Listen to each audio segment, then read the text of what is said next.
입니다. 현재 코로나19 유행 상황과 정부의 대응 방안에 대해 말씀드리겠습니다.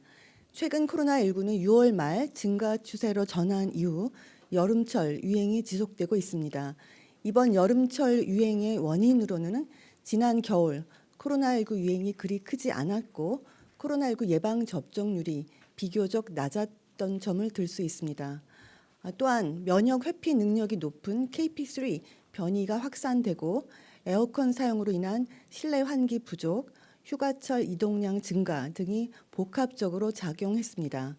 이러한 특징을 가진 올해 여름철 유행은 8월 말 정점에 도달할 것으로 보이고 유행 규모는 작년과 유사할 것으로 전망됩니다. 다만 현재 변이 비중이 가장 높은 KP3에 대한 국내외 기관 분석 결과 중증도와 치명률이 이전 코로나19 오미크론 계열 변이주와 비교하여 큰 차이가 없는 것으로 평가되고 있습니다. 지난 4년간 코로나19 누적 치명률은 0.1%이고 특히 오미크론 변이 이후 23년도 국내 코로나19 치명률은 0.05%로 계절 독감과 비슷합니다. 현재 유행 상황은 지난 2020년부터 22년 코로나19 대유행과 같은 위기 상황이 아닌 코로나19가 엔데믹화되는 과정의 일환으로 봐야 합니다.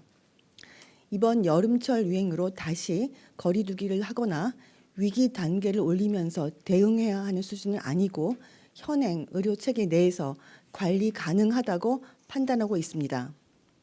다만 연령별로 코로나19 치명률을 보면 50세 미만은 0.01% 이하로 크게 걱정할 수준은 아니지만 60세 이상부터 치명률이 높아지고 특히 80세 이상은 1.75%로 급격히 높아집니다. 이런 이유로 고령층이 감염되지 않도록 주의가 필요합니다. 지금 중요한 것은 고령자와 기저질환자와 같은 고위험군을 보호하여 건강 피해를 최소화하는 것입니다. 정부는 고위험군 보호를 위해 다음과 같은 방역 조치를 시행 중입니다.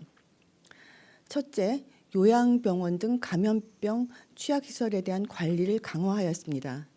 질병관리청은 지자체와 합동 전담 대응 기구를 운영하여 감염병 취약시설의 환자 발생 초기 단계부터 집중 관리하고 있습니다. 아울러 코로나19 관리 지침에 요양병원 등 감염 취약시설 분야를 별도로 추가하였고 집단 발생 감시 및 시설 내 감염 관리 수준 제고, 대응 체계 확대를 통해서 감염 취약시설 관리를 철저히 하겠습니다. 둘째, 질병관리청은 지난주 민간협의체에서 전문가들과 논의를 통해서 기존 호흡기 감염병 예방수칙과 별도로 코로나19 감염 예방수칙을 마련하였습니다.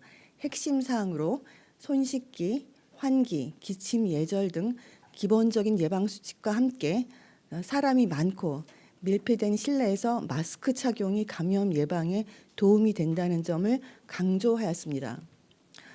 또한 코로나19에 감염된 경우 발열, 호흡기 증상 등이 심한 경우 집에서 쉬고 회사, 단체들 등도 구성원이 아프면 병가 제공을 통해서 아프면 쉴 권리를 보장해 줄 것을 권고하였습니다.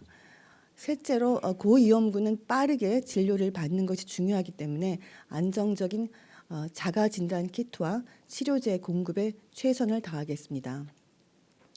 진단키트 제조업체는 생산량을 확대하고 있고 8월 중에 500만 개 이상 생산할 계획입니다. 정부는 제조업체별 생산 계획과 재고량을 지속적으로 모니터링해서 공급에 만전을 기할 것입니다. 치료제도 예비비 3,268억 원을 확보해서 26만 명분 이상을 추가 구매하였습니다. 또 글로벌 제약사와 협의를 통해서 당초 다음 주까지 14만 명분이 공급될 예정이었지만 그걸 당겨서 다음 주 월요일에 17만 7천 명분이 공급되도록 일정과 물량을 앞당겼습니다. 넷째, 치료에서도 불편함이 없도록 최선을 다하겠습니다. 공공병원 등의 야간 발열 클리닉을 운영하고 코로나19 거점 병원을 지정해서 환자를 적극적으로 입원 치료할 수 있게 하겠습니다. 혹시 상황이 악화될 경우 국가 지정 입원 치료 병상, 긴급 치료 병상 보유 병원과 중앙과 권역 감염병 전문 병원 등 의료 인프라를 최대한 활용할 계획입니다.